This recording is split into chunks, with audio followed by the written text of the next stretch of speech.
I don't know who you are, but welcome to the Irish Photography Podcast.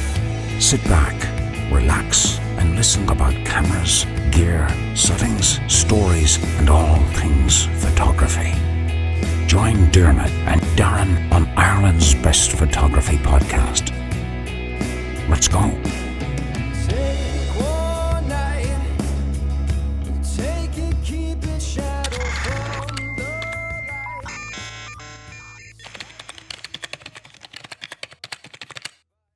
And you're very welcome to episode 100 of the Irish Photography Podcast. Yes, this is a monumental moment in Irish history, in world history. Put this down in your history record books, guys, because you'll be reading about this in 100 years' time. Yeah, this is absolutely amazing. It's some kind of feat that I thought I'd never ever get to, thought we would never ever get to. But you know what? We have made it. We've actually made it. And I was a bit worried over last week because we came on a special guest on Greg Snell's podcast. Something could have happened from 99 to 100, but no, it was all smooth sailing. But Darren Spoonley, how you keeping, buddy? After all this time, you still get tongue-tied on my name, huh? I'm great, but I'm great actually. I really enjoyed, as you mentioned a second ago, the chat that we had there with Greg. I enjoyed, I suppose, the last number of episodes as well that we've made, building up to the 100. I mean, look, we've been in isolation for a number of weeks now, so to be able to catch up with other people and see how they're getting on has been phenomenal. And I'm looking forward to being able to get back out. I really miss the landscape. I do myself. And I'm mad to get out, and I'm tempted to break this 5. Are we at 5k or 2k at the moment? I don't know. I really don't know. Do you know? We're recording this on the bank holiday Monday, so we are in 2k right now. But from tomorrow onwards, we can go to 5k. But you can't unless you can walk 5k. So you can't drive in your car and then go 5k. You can't drive 5k to go somewhere else. So it's a tough one. I will say actually one thing though. I mean, look. We have been mentioning about the whole aspect of being stuck indoors, not being able to get out, and I think the Irish citizens, to be fair, have done a phenomenal job of staying indoors, staying put. It looks like we've seemed to have gotten on top of this virus, but look, we're still in there, still going to be stuck in for a while, but I'm really missing it. So, but you're thinking about breaking the rules anyway? Where are you thinking of going? Never. No, I wasn't tempted to break the rules. I just wanted to get out to the landscape. Like Castleconnell is quite close to where I live, and it's an absolutely beautiful piece of land. And in recent weeks, last 2 weeks really, I've been taking the dog for a walk along those sections, and I've found some gems, Darren, and it's something that I need to go back to, and it is in the radius that I'm allowed to go to. So yeah, and the new Rhino Slider should be with me this week. Actually, by the time this airs, I should have it this day. Oh my God, it should be here on the Friday. Oh, imagine what day that would be, huh? You get the 100 podcast going out and then you get a brand new piece of shiny. Oh, yeah. Telling you, kid. Telling you. Yeah, but right. See, actually, just one thing, right? So you say there, about Castleconnell being close and stuff like that. I've lived where I'm living now at the moment for, nearly 6 years now at this stage, and I've gone around to different areas and I've taken walks over the years, let's just say, but the kids were young, so the walks we could take would have been in the buggy, so pretty flat land. But now, since we're on lockdown, obviously it's kind of forced us to kind of go exploring, and I want to try and run the energy off my 2 kids as much as I can. So there's a woodland next to me, and I've made a video there a couple of times, but we said, we'll go find a new one, and there's another one that was further down the road. And I'll tell you one thing, I'm amazed that when you're kind of forced, when your back is to the wall and you got to find somewhere, there's a spot that I found. I haven't gone to take any photographs there yet, but I think I probably will, because it's amazing what's on your doorstep. Yeah. And I think also as well, these are things that you'd normally walk over, you wouldn't even look at, but now because it's so slim pickings, I'm like, oh, hang on, I think I could find a shot in that. I think I could make a shot out of that, So it kind of teaches you differently, doesn't it? Oh, it absolutely does. Like when I found this new spot, right, it's up called called Waterville or something, some kind of water treatment plant. But there's this old derelict building that would have been destroyed by the Black and Tans, of course. But it's a beautiful structure of piece of land and artwork and architectural work. It's beautiful, and it's got this stream running through the house and everything. I mean, it's just ridiculous. And it has this tree that's dead on its own, but it's got these gnarly branches coming out of it. So I can pre-visualize the whole scene with all this fog and this tree, and it's just a beautiful woodland scene with still water over on the left hand side. This thing is an absolute gem, and I've never seen a photograph from this location. Now, Gavin Sheehan is a dude that I know. He's the guy, it's all his fault about this whole Rhino Slider stuff. He lives in Castleconnell, so he knows that place is there, but I've never seen a photograph from him, and I've never seen a photograph from anyone else. So if anyone listening has a photograph from that area, I'd love to see your picture on the Facebook page. Maybe it might give me an inspiration or a better idea of the area. It might help me out, especially for if I'm going to be doing a moving time lapse there also. So yeah, bring it on, guys, and let's see if I can beat your photograph if you do have one. I haven't got one yet. I haven't gone out yet, you know what I mean? But look, yeah, I'm looking forward to, like I said, getting back out. But I'm also looking forward to today. Sponsored by Monster Energy. I'm really looking forward to today, though. You know, you and I kind of discussing the 100 episode, so the 99 previous that we've made. And, you know, it's something, I suppose, that, again, like you said in the intro, I didn't think we'd ever make it. But it kind of went very quickly as well when you think about it. So it took a long time to get from 0 to 50, but 50 to 100 seems to have flown. And along the way as well, I know we'll discuss it there as we go through it, but there's been a number of things, I suppose, really, again, that I'm delighted that we managed to achieve. And, you know, I'm interested, I suppose, to hear your thoughts, I suppose, in the first 99 episodes. Yeah, well, my favourite episode, I know, would... Do you know what, there's been multiple favourite episodes. I loved when Nick Page is on. I think I was going to have a hernia. I laughed so much when Gavin Harcastle was on. Yeah. Paul Duxfield was highly entertaining. I didn't think the man was that funny, but Jesus Christ, he's ridiculously funny, and he's got a great sense of humour. And the knowledge inside his head for underwater photography is just simply amazing. It just kind of tops it all off for me. But like, if I think closer to home, then you got Richie Hatch, who is just a legend of a dude. I mean, he's really funny. Anytime I post something on Facebook, he's there, right in his corner to break my balls. Every time, without fail, he is there to pounce on me on every mistake I make. You know, but that's just a proven kind of aspect of the kind of character that he is. So I really enjoy Richie's company, and I really enjoy him coming at me, and sure, look, I can dish it back as well, so it's all good.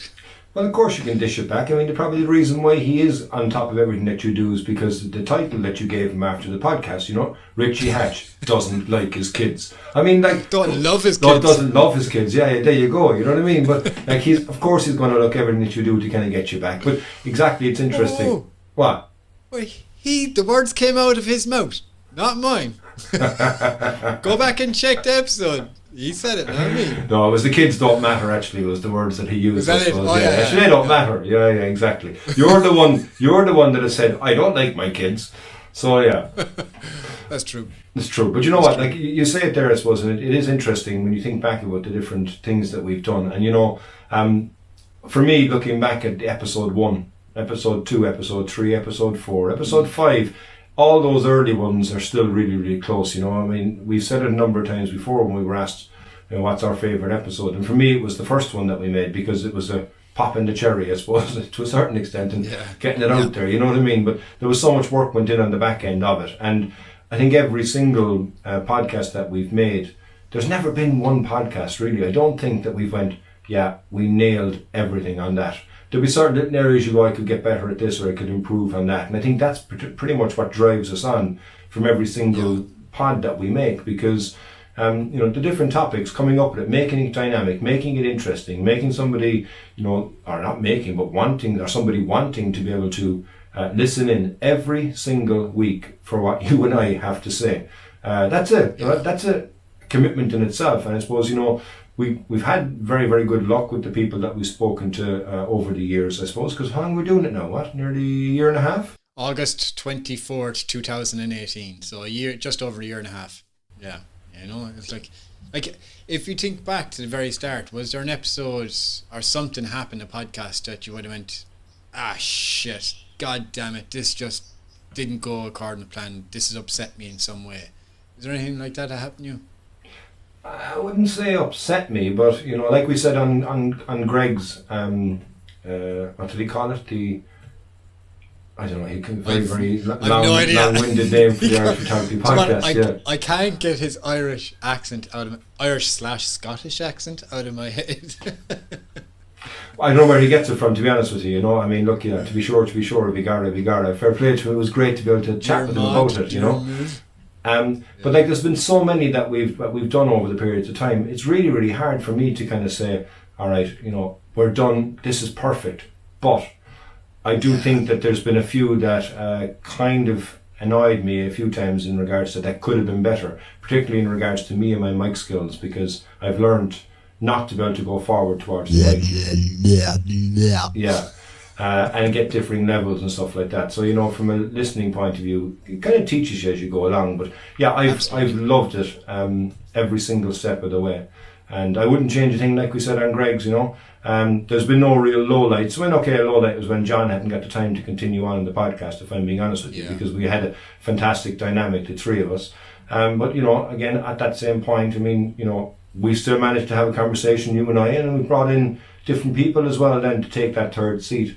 And there's been a number of those, like you say, Richie Hatch. I loved the conversation with Richie.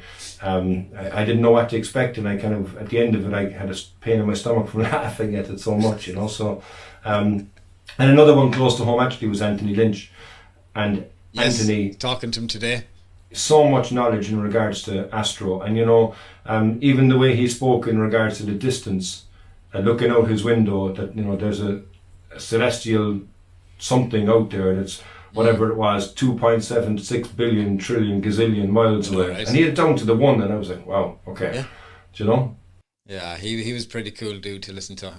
His brain is just, it's like it's working overtime all the time with all these figures and facts and all these kind of matrix ones and zeros inside his head.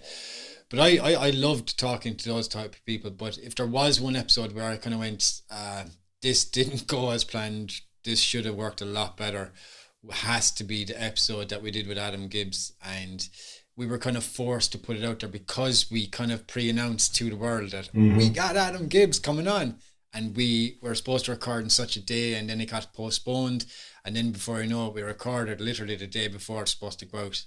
Like, what are we supposed to do? Not put it out and look like plonkers? So we kind of made up this fib.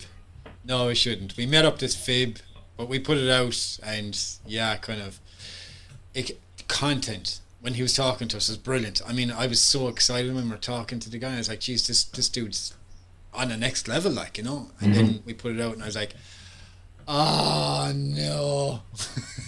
Yeah. But look, let's call a spade a spade. That was one of our worst performance audio kind of podcasts, but I think it was a valuable lesson learned, to be honest with you, and I don't think we'll ever make that mistake again.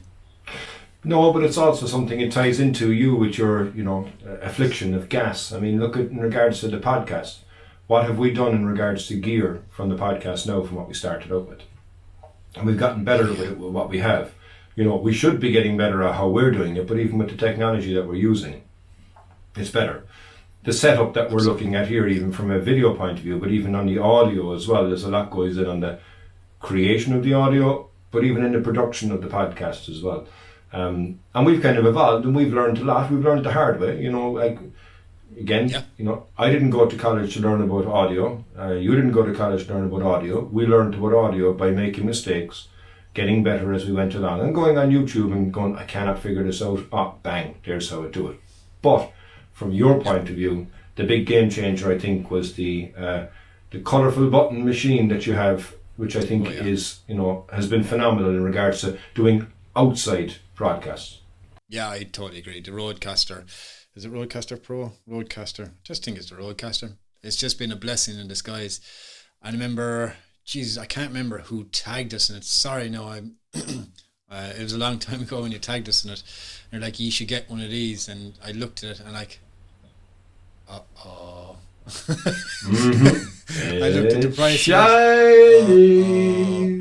And then I just said, within a couple of hours, Darren, I pressed the buy button, and then we put it up, and then whoever tagged us and went, holy shit, that was fast. I was only joking when I tagged you in it. Like, yeah, I know. But I was like, yeah, I had to, but it's revolutionised what we can do with the podcast and what we can bring to our listeners and viewers all over the world. I mean, it's just, like I said, it's revolutionised what we can do. It does, yeah. And you know, like, in regards to the 99 episodes that we've done, and we've done many, many different regular features. Some features we wanted to continue a bit further. We haven't had the time to continue them further than that. Some we did once and we never did them again. There's one, and we mentioned it last week, which is the Roadcaster. Yeah, that's right. Which, you know, I think we should do again. The Surefire. You gotta play it in honour. Oh, yeah, there you go. You had that on cue and all, man. Fair play to you. Just wait for it now. We'll drop the beat. Yeah. Get ready for it, folks. Quiz time.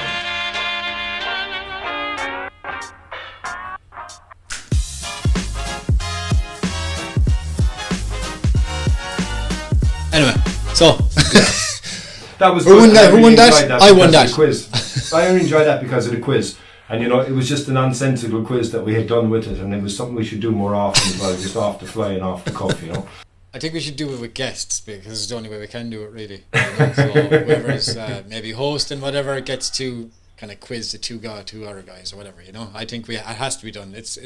I've been crying out for it, but obviously we can't do it with just each other because then you will say you win and I would say I win. Yeah, exactly. Yeah, we'll do it when we have the third person, I suppose, from a podcast point of view. Yeah, definitely, because that was fun and it's something I think we should do more often as well. Anything that we've done once or we've done too often that you don't like in regards to the 99? Well, it's not 100, so we might as well talk to 100 because this is 100. I enjoy doing the Instagram spotlights from time to time, but then got to a stage where it felt like we did like 3 or 4 of them more or less, like in the space of a 1 month period or 2 month period. So I was like, okay, this is cropping up too much too fast. So I think it was a good idea to put the brakes on it just for a bit. And don't worry, we will be coming back with it. It's just we've had a lot on then at the same time. But yeah, I enjoy doing them, but I think we need to space it out just a little bit more.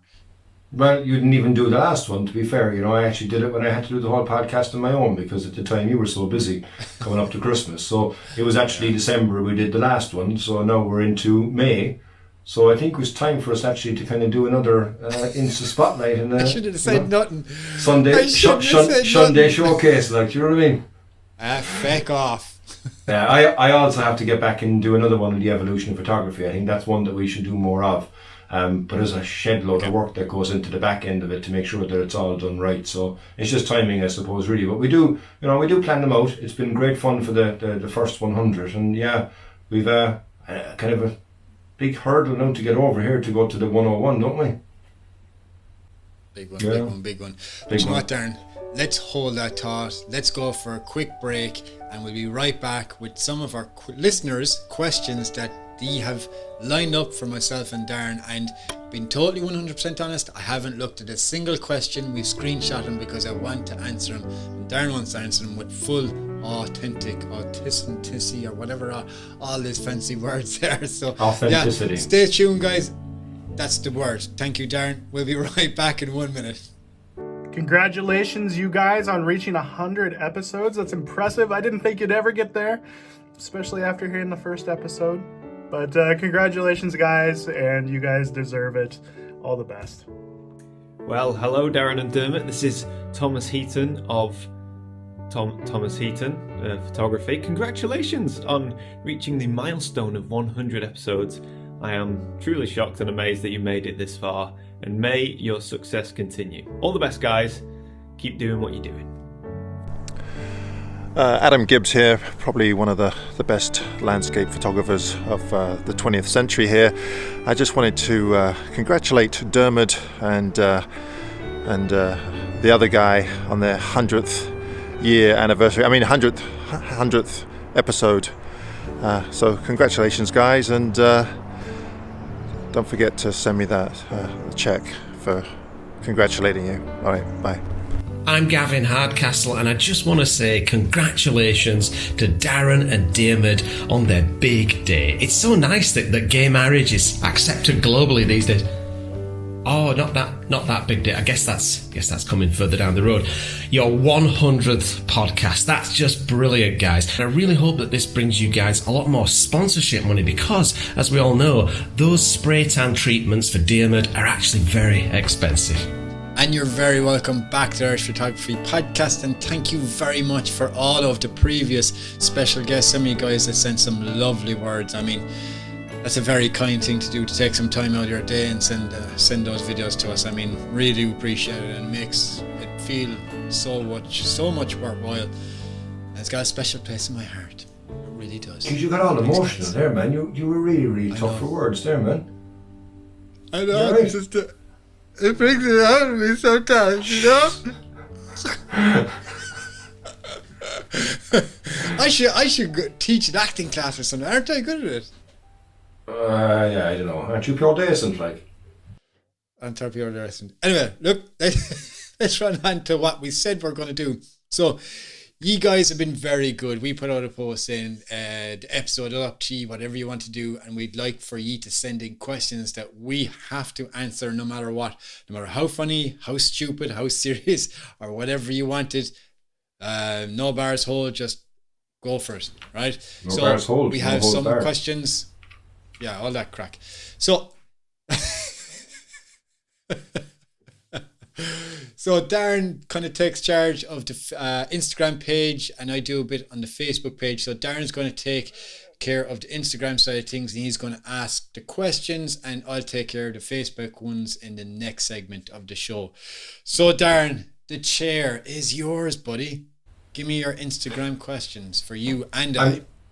I'm looking at them actually here now because I just took the screen grabs of them, but I actually didn't read through. So as we said earlier, they will be kind of fresh to me. And first one here is from Catcher from Northern Ireland, stroke Belfast, stroke Scotland. That's nearly as bad as Greg Snell's accent there in regards to him trying to do his Irish accent. But yeah, so Catcher, long-time listener of the podcast and a great friend of ours, he asks the question, which is, who is the better photographer? Now, it's very difficult for you and I to answer that question because I'm going to say you and you're going to say me, really, aren't you?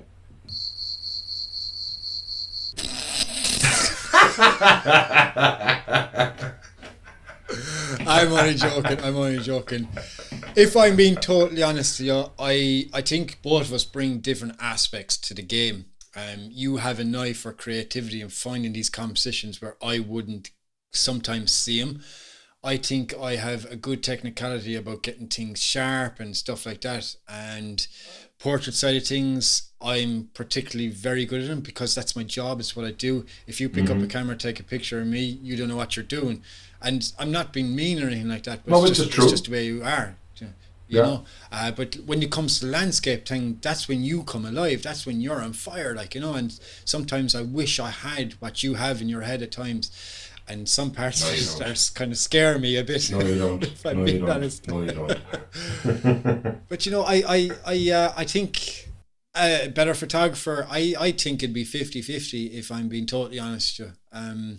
Like I said, both of us bring certain things to the table. Yeah, and look, from a landscape point of view, that's all I do. I've said it before, I'm a one-trick pony. As an all-round photographer, you are better than me.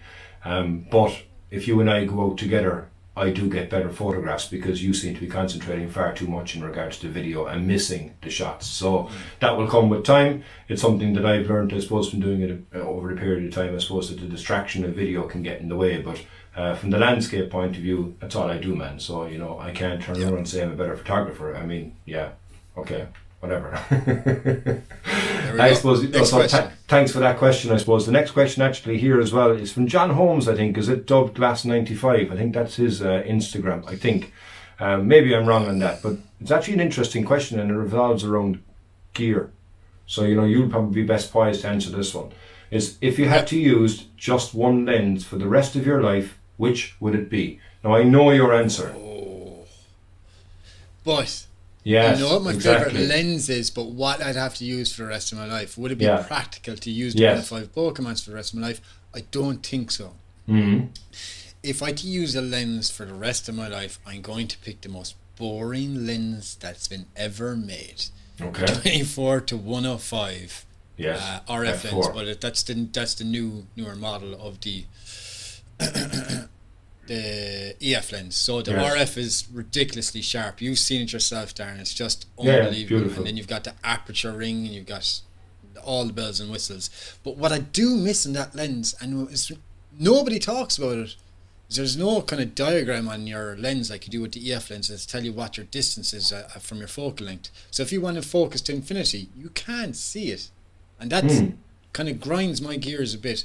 Now, would I use it for astro? Absolutely not. I don't care. But it's a boring lens, but it's a very good boring lens. And if I had to use one lens for the rest of my life, it's going to be the 24-105 RF Canon lens. I'm going to stick with my EF lens, and it's the lens that rarely comes off my camera, which is 16-35, and that's because I do landscape. But if I ever then, like right now, couldn't go out and shoot in the landscape, then I'm going to be goosed because it's a wide angle lens. But what I found actually, and a lens that I didn't think that I would use as much, but I actually have been using it a lot during lockdown here, is the Sigma 2470 2.8 art lens. And I've just been, it's a beautiful lens, and I have been taking some shots of the kids around, believe it or not. I've been using the camera to take photographs of the kids. But just even, different things that you can do with it, and it has a nice focal distance as well. Whoa. No, don't stop on it. Don't stop on it. You took a photograph of I took humans? photographs of the kids using the big camera.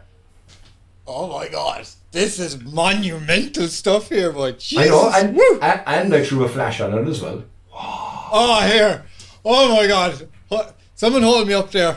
Tell you, I'm about to faint. I'm branching out, But it was a great lens. The quality of it is phenomenal, and the bokeh off it is absolutely beautiful.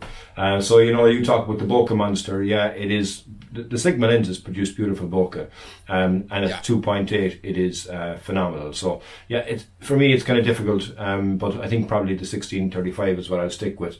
A lot of people would say probably go with a zoom lens. That's just like you, 24-105. But for me, I'm landscape. I'm about the wide vista and making the scene, I suppose, what it is there. Yeah, right. That's two questions there from Instagram. Jump over to Facebook there now for you to ask two more. Well, we're breaking what I said we'd do, but I don't mind. I'm a nice guy. All right, so first of all, Mark Fletcher, our good old buddy Mark, really nice guy, A1, thank you very much. He says, congratulations guys on reaching the 100th episode. Will DOD, whoever he is, ever run out of gas? I've just seen his new toy. So he was referring to the Rhino Slider we have been chatting on PM, whatever the frick it is. So yeah, what do you think? Will Dad ever run out of gas? No. Even if all the colours in the world revert away as far away as they can from shiny to matte black, you will still have gas, because it's not just about the shiny. It's funny you say that. You see that Mercedes-Benz ultra black car, is it Audi or something like that? A Jeep that is just, it's blacker than black. I want it so bad. Yeah. It's awesome. I do like black, like, you know what I mean? As you can see, it kind of works in the background, like, so yeah. It's something, I suppose, from, I don't think, Mark, that Dad will ever get rid of his affliction, I'm afraid. It'll probably get worse as things go on. So yeah. That's my thought on that answer for you anyway, Dad. Maybe it might tone down once in a while. I don't know. Maybe. Okay, so Martin O'Ryan, I don't get this one. You might be able to shed a bit of light on this. Daddy or chips? Daddy or chips? That's it. Daddy or chips? Okay, let's try make light of this. Would I rather be a dad, or would I rather eat a bag of chips? That's what I'm getting from this. Well, you're going to win chips all day long, like. What's your opinion? Would you rather be a dad, or would you rather eat a bag of chips? I'd eat a bag of chips with my dad or with my kids. There you go, 2 at 1. That's cheating. Of course. There's no rules in regards to the answers. We said it's no holds barred in regards to the questions. There's no holds barred in regards to the answers, so as well. Okay, fair enough. So if I had to pick between being a daddy or eating chips, if it was Chicken Hut, a large super chip from the Chicken Hut, which is a place in Limerick, you gotta go. It's on O'Connell Street. It's the most beautiful chipper ever made in mankind. So, if you tempted a large super chip with gravy smeared all over it, or being a dad, I think I'd pick the chips. But if they're just normal McDonald's chips, I'd rather be a dad. I'd rather be a dad if it was McDonald's chips. Mind you, we the other evening there, my wife said, you know what, the takeaways are opened again. Look, go on to Just Eat. There are 61 places now that will now deliver. I went, okay, yeah, what will we look at? By the time we started looking at something, it was down to 4. And there was only 4 that would deliver here, and they're exactly the same 4 that have always been delivering here since the whole period of time, and it was absolutely rank. I'm not going to name them, but the chips were absolutely rank. They weren't even cooked properly. They were like soggier than the Soggy Bottom Boys, and I just went, you know what? No, it has to go in the bin. So all depends really on the bag of chips, doesn't it? Correct. If you got them from Chicken Hut, that wouldn't have happened. Anyway, moving on. Nora Young, thank you very much. She says, well done, lads. Thank you very much. Really appreciate it from Nora Young. And we'll go one more question. We'll come back to you, Darren. So bear with me. We'll go over to it. And it's from Shane O'Connor. Shane is over in Canada, as far as I'm aware. He'd be good friends with our buddy Nick McDonough, which we tried to get in the podcast. We still have to get him on. He's such a nice guy, and what he does is next level stuff. But Shane says, congratulations on the 100 episode, lads. My question to you both is, being someone who is Irish, living abroad in Vancouver and took up photography over here in the past few years, what are the 10 best locations in your mind? Jesus, 10? That I should potentially try visit shoot when I come back for a long overdue visit to the motherland. And not to know the obvious places like the Cliffs of Moher, feck it, I was going to say that, etc. Known hidden gems you may have previously mentioned on other podcasts. So we don't have time to pick 10, so no, we can't pick 10. Maybe 2 each. 2 each? 2 each. Let's say 2 each, yeah? I'll go first. Okay. So go down somewhere around West Cork and go explore around Glengariff and go onto the Beara Peninsula, and you will find some gems there that you won't have seen photographs of, and there will be absolutely beautiful areas to go photograph. So go to West Cork for one, and number 2, okay, you know, I said it before on the podcast, it's my favourite part of Ireland. Go to Kerry, go over to the Dingle Peninsula. Don't just go to Dunquin or Coomerole, but go explore. You've got some beautiful scenery there, some beautiful headlands, and, you know, again, the ocean for me is something which is, you know, I'm passionate about it. So I'm going to pick somewhere there anyway, but yeah, those 2 spots I think would be perfect, and you definitely get lost there for a long period of time. Cool.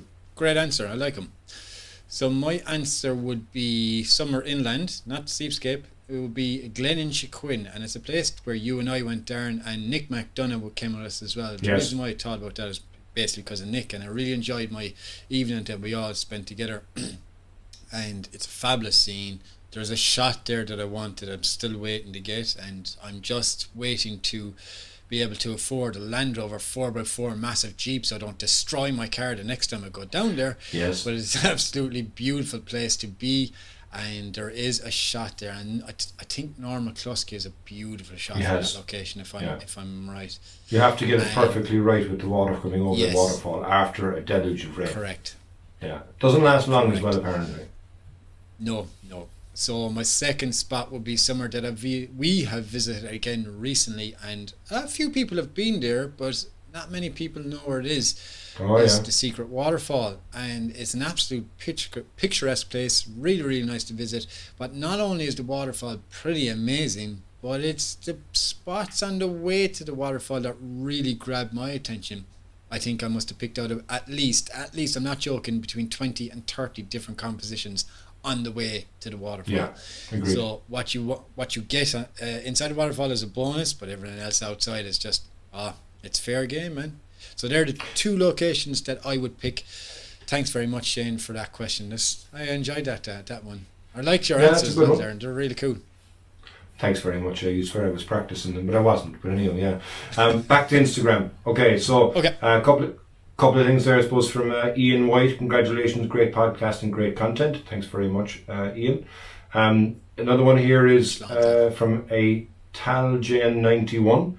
Who gets the worst photo rage? Now, That's an interesting one because I don't get photo rage, so it has to be you. Because I've seen you, like, you know, people who play golf and are pitch and putt or golf mainly, you know, you have a thing called a helicopter is when you get so annoyed that you catch the golf club and you swing it across the field, I was about to say, but the course, and it goes like a helicopter through the air. Now, I've seen you in a few times and you could have or should have or wanted to or looked like you were going to throw something belonged to you away, but then all of a sudden you realise and went, no way, man, I couldn't throw away this. This is my baby. I couldn't. I mean, I've longed for you for so long, and I'm going to throw you across because I'm having a bad day? No. But back to the question, you have the worst photo rage. I concur. There you go. True story. True story. Okay, another one actually here is from Finland, 1976. Helios 44mm lens. Here it's a budget bokeh beast, worth buying. Vintage lens recommendations. I don't know enough about it to discuss it, so you probably do since you've been in college with vintage lenses or something like that, maybe. Okay, so this is a bit of a contradiction from my own mind, simply because I think vintage lenses are a piece of sugar. I wouldn't bother using them. They're old glass for a reason. They're not very good. They're not very sharp. But are they fun to use? Absolutely, because you get different effects with them and all that crack. But if there was one old lens that I would have to use, if I'm forced to use it, is something really special. And if you can get your hands on it, you're better off doing the lotto because you've probably a better chance of winning the lotto. And it's a lens called the Canon 85mm f1. So it's an aperture of an f1.0, not 1.2, 1.0. And if you can get your hands on that lens, you are golden. Now, I've no idea how good it is, but it's just a lens that I would love to get my hands on, and it is quite an old lens. So if anyone in Ireland has that lens and wants to hang out for a bit, yeah, I'll travel. I'll meet up with you. It's all good. It's all gravy. And I'll bring chicken up gravy chips with me as well. Come on. Oh yeah, man. Look, you can't do better than that. You know what I mean? What an offer. What an offer. And Monster will bring cans of Monster because we're sponsored by Monster apparently. And twirls. And twirls. And no, Gavin will send them over. Yeah, thanks. Yeah, has Gavin paid those bills actually for the sponsorship of twirls recently? He got some good exposure on that actually. I don't know him. So okay. We all know about Gavin, like, you know. You don't know. I mean, look, you know, he'll promise you, but maybe you'll get 2 instead of 1. You'll see. He might surprise you yet. Really double charge me for the postage. Will you feck off? Come on, next question. $2,000, yeah. Okay, last question here from the Instagram before we go back to Facebook. It's from our buddy, Patrick Murta. And very interesting question, which is, what's the standout moment so far for IPP? Not for you and I, but for the Irish Photography Podcast. What's the standout moment so far? You go first there.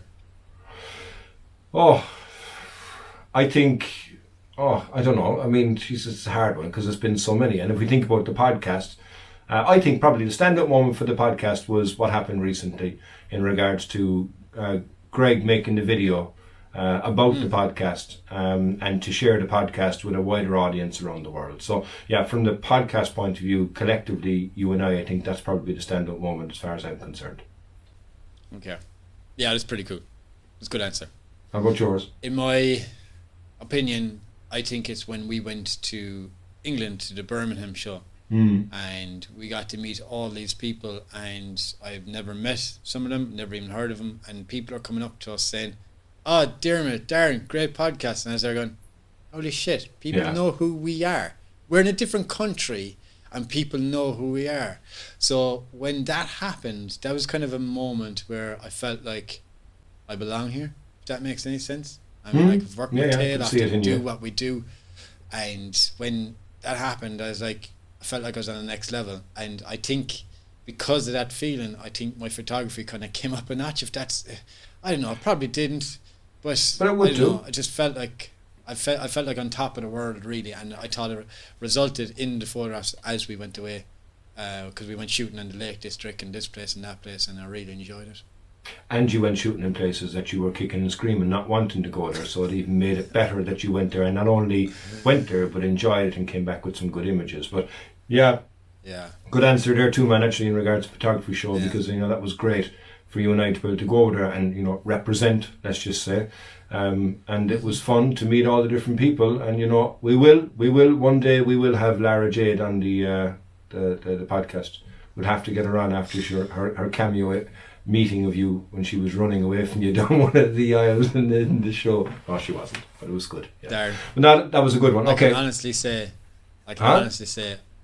honestly say I love her. I actually love her. Yeah. I love her, love her.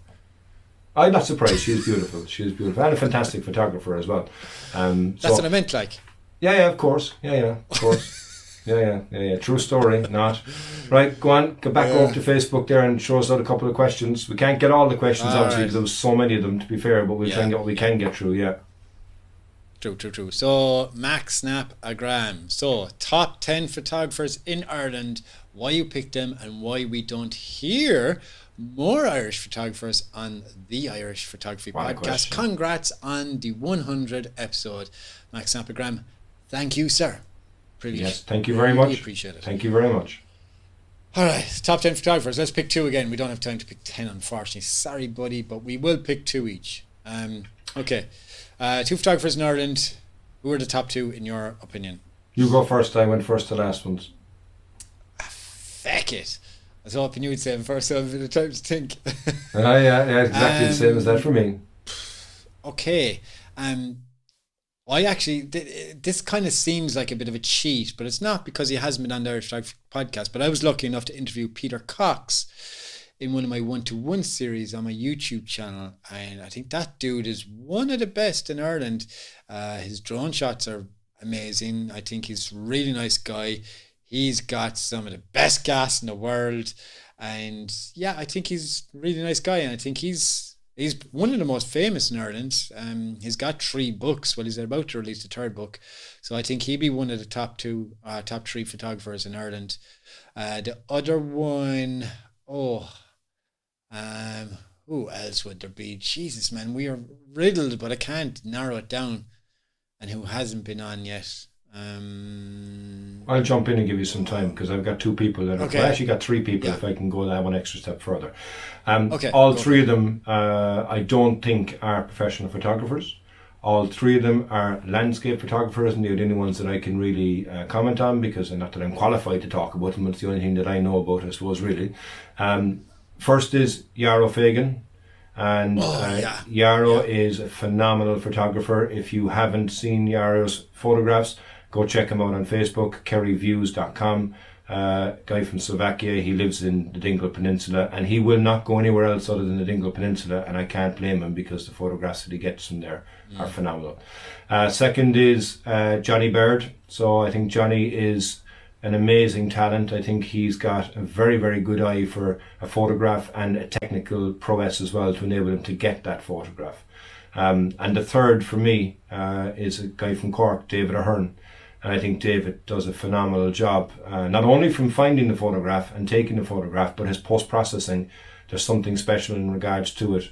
And I can look and go, yeah, that's a David Ahern shot. And every single time he produces a shot, even from an astro point of view, it's phenomenal. So I'm picking 3 out of the possible 10. And now back to you. You got to pick one. Yeah, I think if we come back to me, then I think I mentioned him there a while ago. It'd have to be maybe Norman McCluskey. I think that dude is kind of on the next level. His attention to detail, his post-processing techniques, and his compositions are really, really good. And it's something that I could learn a bit more about. And I love learning about composition, but I think it's hard to put into practice for some strange reason. But Norman McCluskey would be. Yeah, I agree. Norm is phenomenal, and he's an all-round nice guy as well. I agree. It's good. Next question, Michael McGillicuddy. All right, so well done on the 100 episode. Great accomplishment. Here's to the next 100. Okay, sorry, I thought that was a question, but thanks, Michael. Appreciate it. Oh God, here's our good old buddy Con's camera. So it's probably Garrett Craig. How are you, Garrett? Thank you very much for sending the question. Really do appreciate it. Thanks for the support throughout all 100 episodes. Yeah, they've been great. Cons have been fantastic. Yeah. So great achievement, guys. Congratulations. Number 1, what's your favorite interview? what's your favourite trip, and what's your favourite segment so far? And then number 2, what interview trip segments you're looking forward to in the next 100 episodes. That makes sense. Interview for me was Thomas Heaton. What was the second question? Trip. Trip. Well, I didn't get to go to Lofoten. I think we've mentioned that a few times on this trip, but yeah, Lofoten for me was the best trip, yeah. And what's the trip I'm most looking forward to going the next time? Lofoten, yeah, I think that's the trip I want to go to the next time, yeah. And what's your favourite segment so far? The news. Okay. For you butchering Japanese names. Yeah. Brilliant. So my favourite interview so far was Paul Duxfield. I really enjoyed his. I went talked about it already. Such a nice guy. Enjoyed it. I can't wait to get diving with this guy, man, in the Red Sea. My favourite trip to date was definitely the Lofoten Islands. I think it's something very special, very close to my heart, even though I'm not even Norwegian. I thought it was very funny, some of the things that we got to do, trying to pretend English to someone, even though they have better English than me. I thought that was absolutely hilarious. I remember that day, man. I couldn't even eat my food. I was laughing so much over in the corner looking at you. Yeah. And my favourite segment so far today, when I've only ever done it once and we just mentioned it, is the Surefire Rapid Round with the circus music. I think that was absolutely brilliant. Looking forward to doing that in 2020 or the next 100 episodes. So what interview are you looking forward to for the next 100? Who would you like to get on?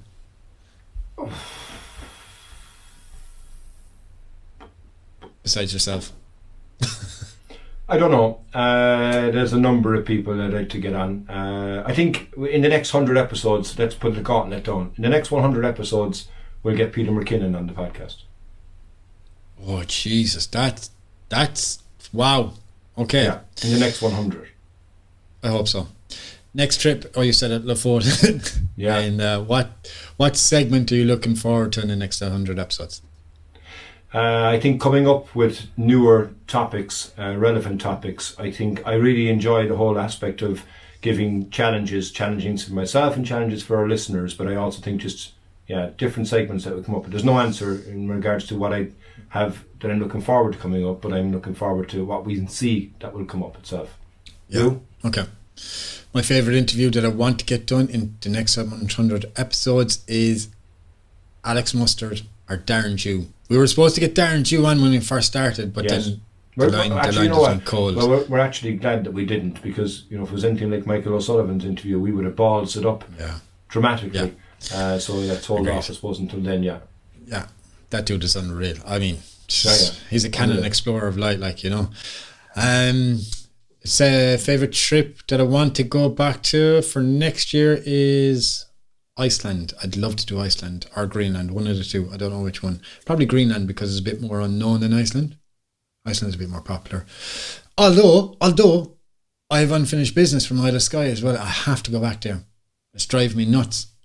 I didn't do that place justice at all. I loved it, but I need to go back there.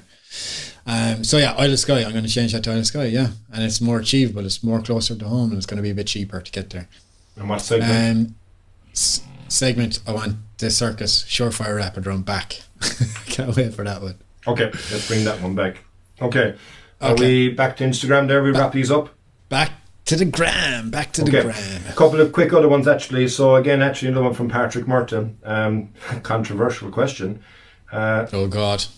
Where is the best place to get pasta? Oh God, Pasta Gate all over again. Jesus Christ. Well, it's definitely not fecking that restaurant we went to with fecking Milo. Definitely not Northern Italy anyway, for sure. Because, you'll get pizzas everywhere, but you'll find it hard to get pasta. Which that was a good time. Okay, next one.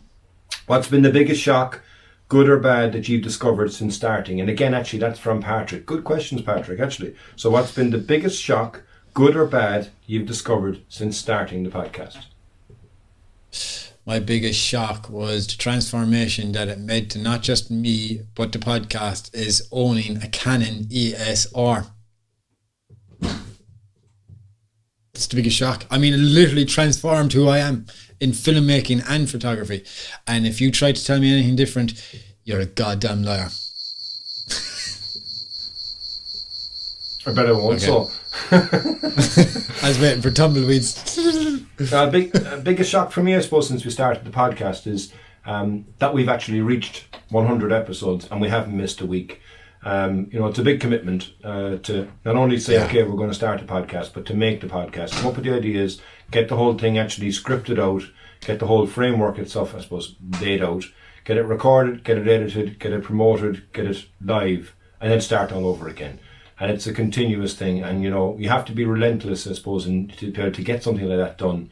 And that's for me been the biggest shock, is that it's a lot. I mean, I've released a video on my YouTube channel since September 17, 2017. and now we've released a podcast every week from August 18. So that's double whammy, let's just say. But thankfully, at the time, I suppose you were doing all the editing of the podcast, and now with the videos, I'm doing the editing of the videos. But it's I'm shocked that we've reached the 100 and we haven't missed an episode. Yeah. Next question here from actually your buddy Mike Perea. So Mike, thanks very much for your question. I hope you survived after spending how long was he on with you? 24 minutes, I think it was. 15 minutes, kid. Oh yeah, Jesus, it must have been hard enough, I suppose, after 5, Mike. But anyway, listen, look, good question here for you, Dad. Not for me, because it can't be for me. It has to be for you. So if you were forced to switch camera brands, what would you choose and why? Because it can't be for me. I did say the bad words before that I'd moved to Sony, and I'm glad that I didn't. So I'm going to stick with Canon. How about you, Vasco? Sweet mother of God. Okay, come on. It's probably going to have to be Sony. We live in a day and age where there's no bad camera now, unless it's like a Pentax or something. I'm sure they're going to be good too at something. Yeah. Like their medium format cameras are unreal. But like if you look at Nikon, the Z6 and the Z7, they're unreal. And then you I can't pick the Canon because if I have to move, you've the Sony A7R, and they're going to release a 5 soon enough. But you know what I'm really looking forward to, and simply because I fell in love with filmmaking now, it's kind of creeping up as much as photography, the same kind of standard of love, is the Sony A7S Mark III, which it looks like they've been stalling that for the last 3 years. You had an A7S camera before, didn't you? Yeah, I enjoyed using it, but I just didn't know what I was doing with it, really. I didn't utilise it enough. I didn't know enough about it. But now that I do, I think I'd like to see what Sony would bring to the table from that kind of side of things. For me, it's interesting, actually. I'd like to try Fuji, believe it or not.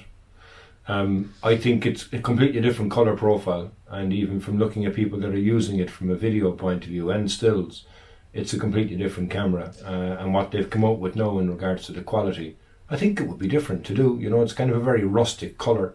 Canon is very blue, Nikon is very yellow, and I think the Fuji is kind of a very, brownish kind of rustic earth colour, I suppose, in regards to the palette.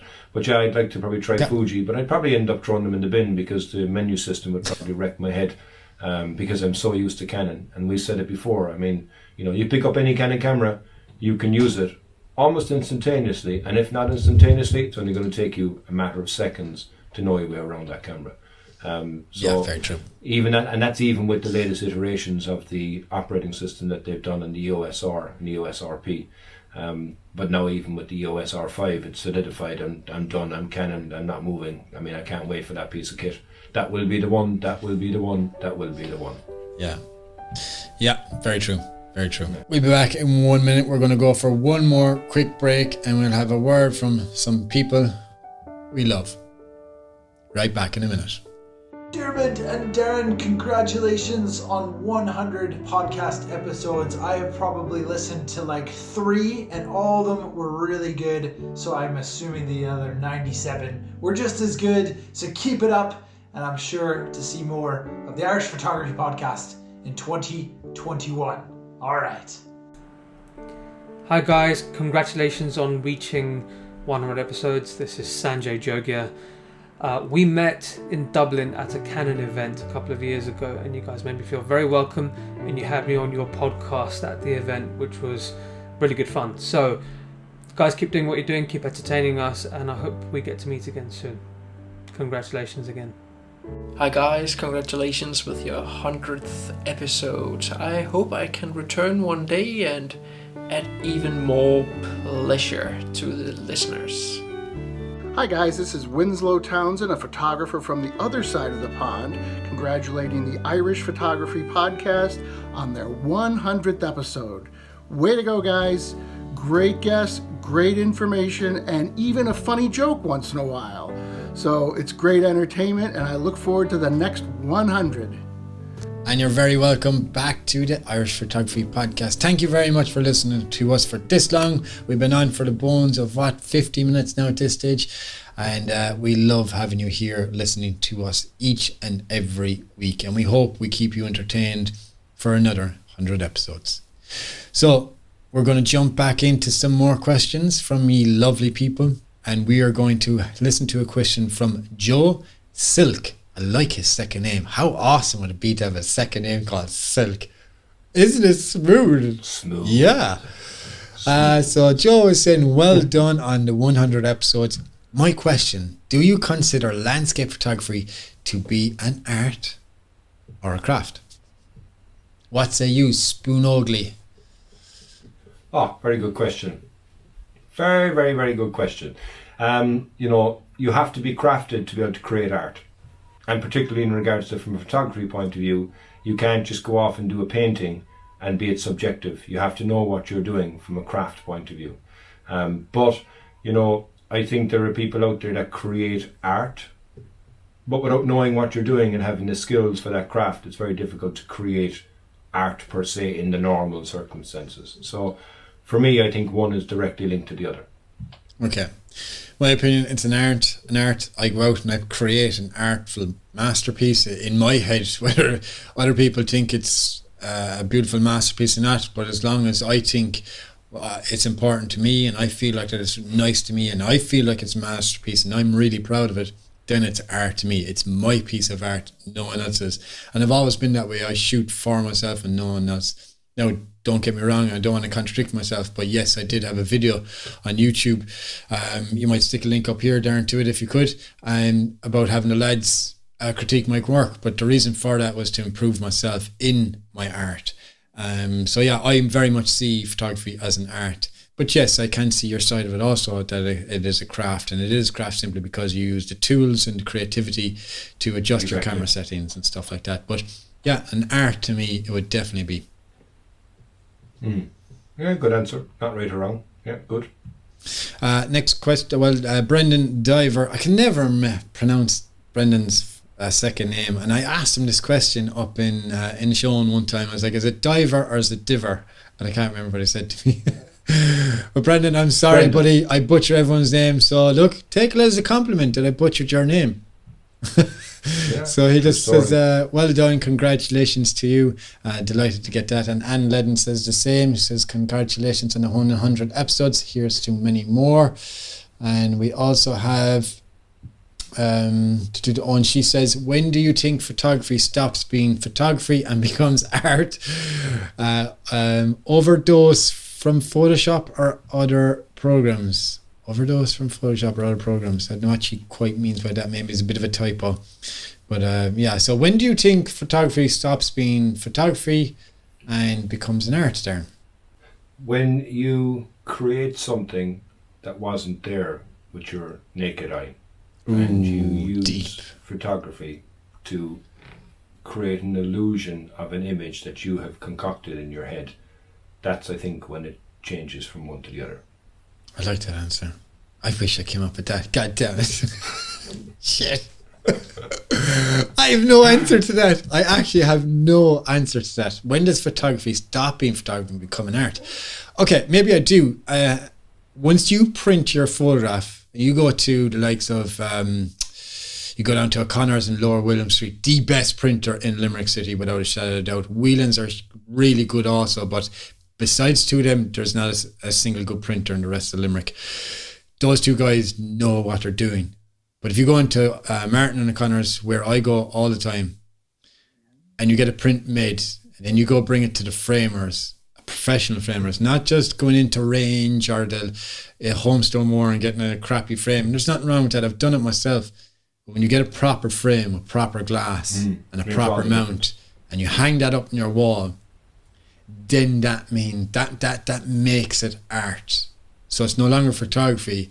It's up on someone's mantelpiece. It's up above someone's fireplace, and it's got a pride of place, and everyone is centered around that picture up on the wall.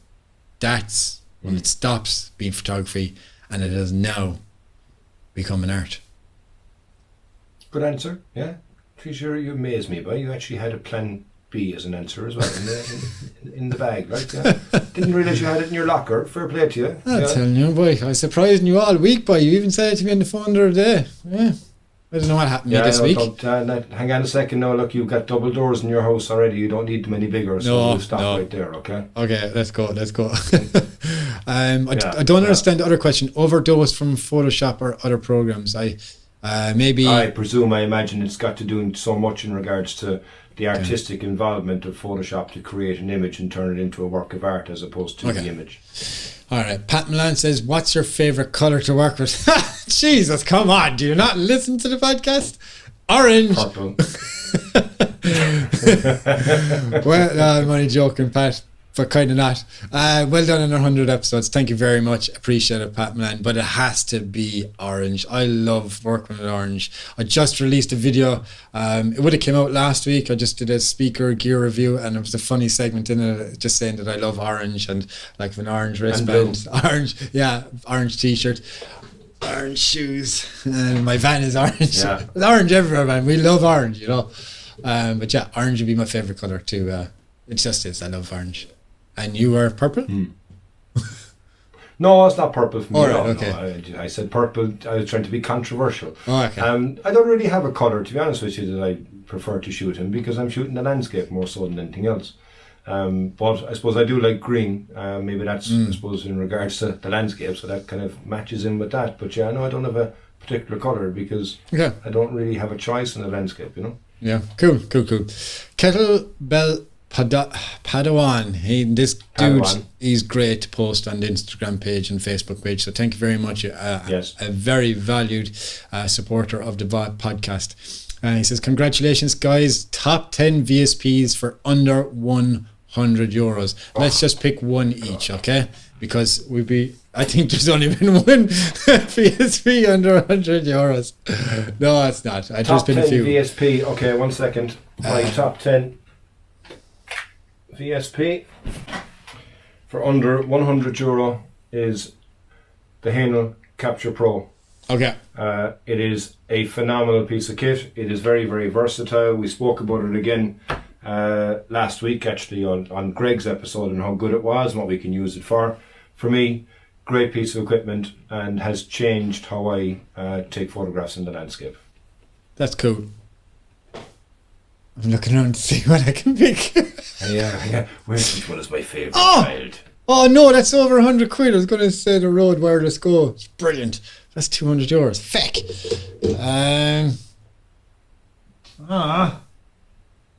Oh, I got one. I know I didn't pick it as a VSP. I can't use it. Damn it. It probably 5-cent coin. Yeah, it's probably the 5-cent coin. It's brilliant. Like, I'm trying not to pick that because it's the obvious one. Like, it's got to be the 5-cent coin. Or, okay, if I was forced to pick something, I really enjoyed your selection of the Jobby GorillaPod. I think it's a great tool. It's so handy to use as a vlogging camera. You know, you can stick your camera in it, use it as a vlogging tool. You can wrap it around a tree. You can use it as a tripod, which is what it's meant for. So it's got multiple uses, and I use it quite often then for microphones, to put a microphone on it and kind of hold it over here as an extension cable. So it's quite handy. It's quite versatile. So yeah, the Jobby GorillaPod 5K. Is that a 3K that we have? I don't know, I can't remember. 3K. So yeah, 3K. That's definitely under €100. And now we're coming on to the last question from my main man, my fellow scuba diver, Ivan Donoghue. Hi, Ivan. Thank you very much for dropping in your question. Really do appreciate it. And it is the last question of the day. So, tripods. He wants to know about tripods. Can you recommend one for sturdy use, something light but strong, rock steady, etc.? Light and rock steady don't really go together as far as tripods go.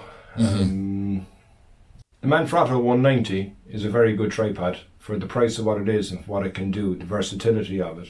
It's kind of bulletproof. You can put it through whatever. I mean, but at the same point you can't, because it has, what I don't like is the clips for changing the height. Either love them or hate them. So that tripod with the twisty grips would be an ideal tripod, and is quite solid and not overly heavy. I mean, look, the majority of the weight you're going to have as well in a tripod is going to depend on the ball head. And you and I both know, I mean, look, we both have the Gitzo Mountaineer tripods. It ain't light. They are sturdy, absolutely, they are sturdy, but at the same point, you know, you need to make sure you're thinking about the feet is one thing that I've learned. As you know, I want to get the spikes in regards to soft ground, because there is going to be movement there unless you actually make direct contact with the ground. So rock solid, and light don't really go together, but they're from the ones I've used anyway. How about you?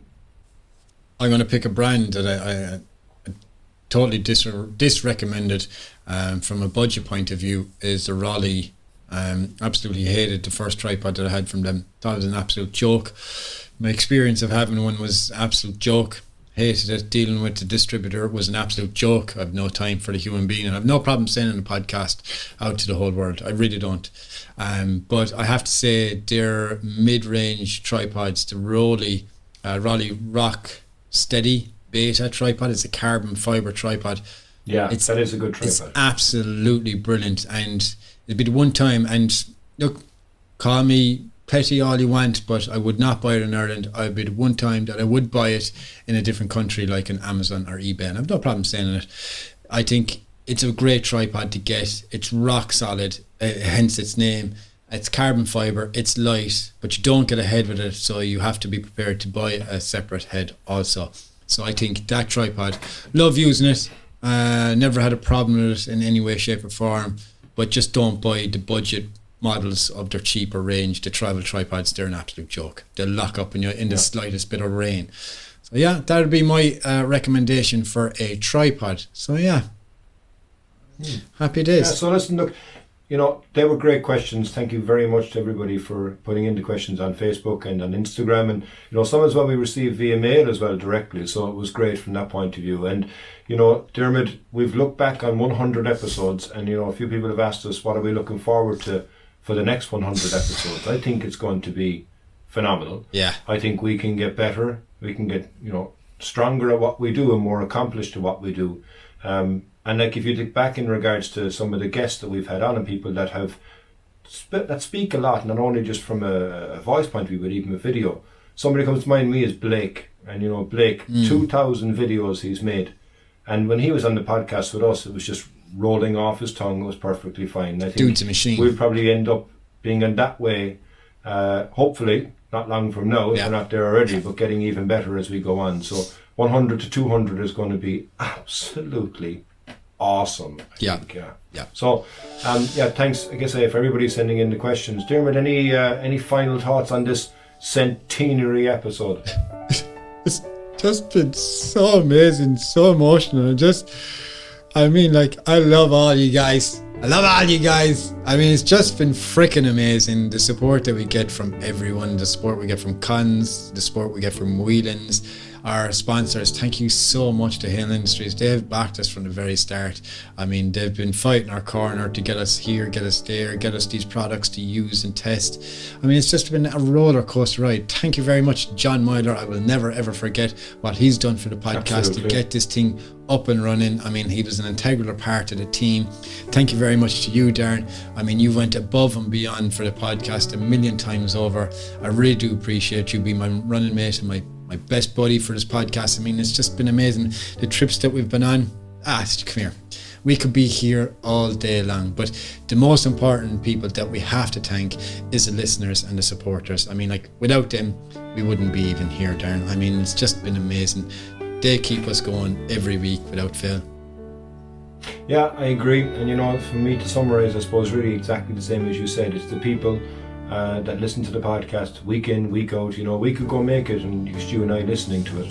That's not going to be much fun. But I think, you know, I'd love for people to be able to share the podcast as wide as it can go. If you know anybody in photography, they don't have to be in Ireland, they can be anywhere in the world, and they'd be interested to listen to you and I blabber on and get some people in to help us blabber on every so often, then share the podcast, you know, far and wide.